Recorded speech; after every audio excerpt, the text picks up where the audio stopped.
اس لیے ان سب ایشوز پر political parties بات نہیں کرتی.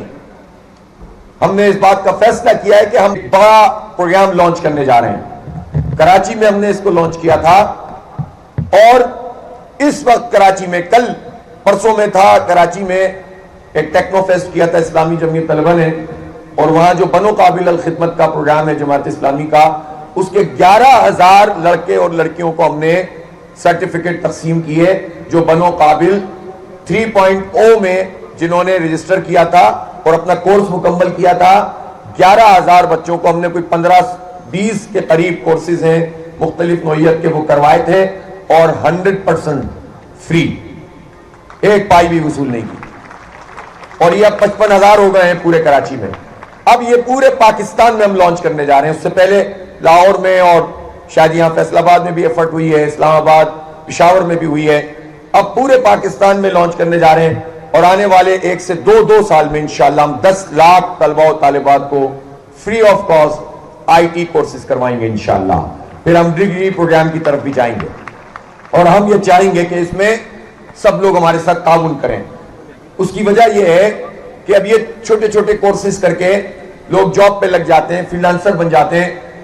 صرف ہم نے یہی کام نہیں کیا بلکہ بنو قابل تو پروگرام ہے آئی ٹی کورسز کا. اب ہم نے قابل.job شروع کر دیا کہ اب جو کورس کرتے جائیں گے تو مختلف سافٹ ویئر ہاؤسز کے ساتھ اور انڈسٹری کے ساتھ ان کا لنک ہو جائے گا اور اس لنک کے ذریعے سے ان کو جابز ملنا شروع ہوں گی تاکہ ہر نوجوان ہمارا جو ہے وہ جاب پر لگے, اپنا کوئی کام کرنے لگے اور اپنے ماں باپ کا ہاتھ بٹائے اور اپنی آگے کی ایجوکیشن بھی جاری رکھ سکے. یہ ایک پارٹی ایک جماعت کا کام ہے تو ریاست کیوں نہیں کر سکتی ہے, حکومت کیوں نہیں کر سکتی؟ لہذا ہم اپنے حصے کا کام کریں گے اور ساتھ ساتھ سب لوگوں کو جو ہے وہ متوجہ کریں گے. ہم ٹیچرز کے لیے آئی ٹی کا ایک بڑا پروگرام لانچ کر رہے ہیں. جو اسکول کی ٹیچرز ہیں چاہے وہ پرائیویٹ سیکٹر ہو یا گورنمنٹ سیکٹر, خواتین اور مرد دونوں, اور ان کو اور ان کے لیے ایک کریکولم ایک نصاب بنا رہے ہیں چھوٹے بچوں کے لیے. آنے والا دور اے آئی کا, بلکہ اب تو شروع ہو گیا ہے. امریکہ میں ڈونلڈ ٹرمپ نے کہا کہ ہمیں اب بجلی کی جتنی بھی وہ ہے کنزمپشن ہے یا پروڈکشن ہے اس کو ہمیں جنریشن اس کو ڈبل کرنا ہے کیپیسٹی کو. کیوں؟ اس لیے کہ آئندہ 10 سال میں اے آئی میں جتنی ترقی ہونی ہے اس کے مطابق ہمیں جو ڈیٹا سینٹرز بنانے ہیں اس میں ہمیں موجودہ ایگزسٹنگ بجلی کی جو جنریشن ہے اس کو ڈبل کرنا پڑے گا. اور پاکستان کا المیہ کیا ہے کہ نوجوان موجود ہیں, یوتھ موجود ہے, ٹیلنٹ موجود ہے اور بجلی بھی اضافی موجود ہے. وہ ہم پروڈیوس ہی نہیں کر رہے, پیسے ادا کر رہے ہیں اور ہمیں پتہ ہی نہیں ہے کہ آئی ٹی کس کو کہتے ہیں. 25 کروڑ کے اس پاکستان میں $3 بلین کی ایکسپورٹ ہے صرف آئی ٹی کی, جبکہ ہمارے پڑوسی ملک کی $200 بلین کی ایکسپورٹ ہے.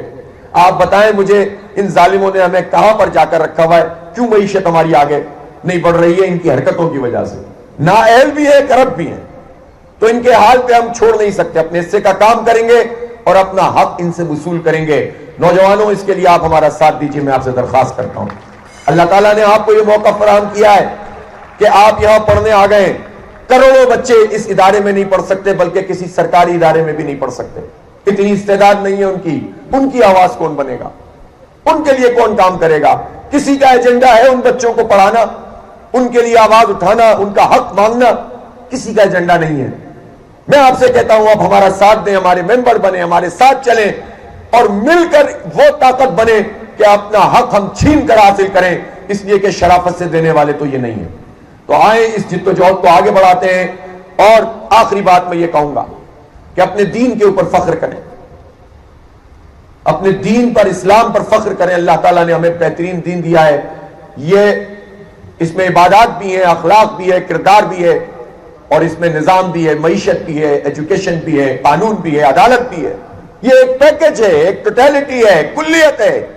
اس کو خانوں میں نہیں بانٹا جا سکتا, اس کو فرقوں مسلکوں کی جنگ میں نہیں چلایا جا سکتا. یہ ایک نظام ہے اور یہ اپنی حاکمیت چاہتا ہے, اپنی بالادستی چاہتا ہے. هو الذي ارسل رسوله بالهدى ودين الحق ليظهره على الدين كله وہ اللہ ہی ہے جس نے اپنے رسول کو ہدایت اور دین حق کے ساتھ بھیجا تاکہ اس دین کو دنیا کے تمام ادیان پر غالب کر دے. یہاں دین سے مراد نظام ہے, تو یہ غالب ہونے کے لیے آئے, تو اس پر فخر کریں, اس کو پریکٹس کرنے کی کوشش کریں. دوسری بات, کسی میں پاکستانی ہونے پر فخر کریں. یہ پاکستان, میں نے کہا, یہ خطے کا نام نہیں ہے, جغرافیے کا نام نہیں ہے, یہ ایک نظریے اور عقیدے اور لاکھوں لوگوں کی قربانی اور خون کا نام ہے. اس کو ان چند لوگوں کے ہاتھوں میں دے کر ہم مایوس ہو کر گھر نہیں بیٹھ سکتے. مایوسی گناہ بھی ہے, مایوسی اللہ تعالیٰ پر ایمان کی کمی بھی ہے. جو اللہ پر ایمان رکھتا ہے وہ چند لوگوں کے آگے کیسے ہتھیار ڈال سکتا ہے, کیسے مایوس ہو کر بیٹھ سکتا ہے. ایک باقاعدہ منظم پروپیگنڈا ہو رہا ہے نوجوانوں کو پاکستان سے مایوس کرنے کے لیے.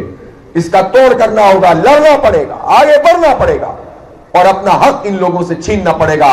مایوس ہوں گے تو یہ چند لوگ بہت طاقتور ہو جائیں گے, اور لڑیں گے تو یہ بہت کھوکھلے لوگ ہیں, یہ گرتی ہوئی دیواریں انہیں دھکا لگائیں گے, انشاءاللہ یہ گر جائیں گے. اس لیے مایوس نہ ہو پاکستان سے, اس میں بہت کچھ ہے ہمارے لیے. چند لوگوں نے اگر اس کو خراب کیا ہے تو ملک تو خراب نہیں ہے. اور تیسری بات اسی میں یہ کہ اپنے والدین کا احترام کریں, اپنے اساتذہ کا احترام کریں, اپنے خاندان کی ویلیوز کا احترام کریں. اس یونٹ کو ٹوٹنے نہ دیں, بکھرنے نہ دیں. فیملی کا مطلب, بعض لوگ یہ کہتے ہیں, بڑی فقہی اڑنگے بھی آواتے ہیں, فیملی کا مطلب تو میاں بیوی اور بچے ہوتے ہیں. اسلامی معاشرے میں فیملی کا مطلب ماں باپ ہوتے ہیں, بیوی ہوتی ہے, بچے ہوتے ہیں, شوہر ہوتا ہے, اور پھر رشتہ داریاں ہوتی ہیں. ٹھیک ہے کہ ہر سوسائٹی کا, دیہات کا, شہر کا اپنا ایک کلچر ہوتا ہے, اس کے تحت لوگ زندگی گزارتے ہیں. لیکن اس کا مطلب یہ نہیں ہے کہ ہم مغرب کے تصور خاندان کو لیں. ان کا تصور خاندان تو ان کو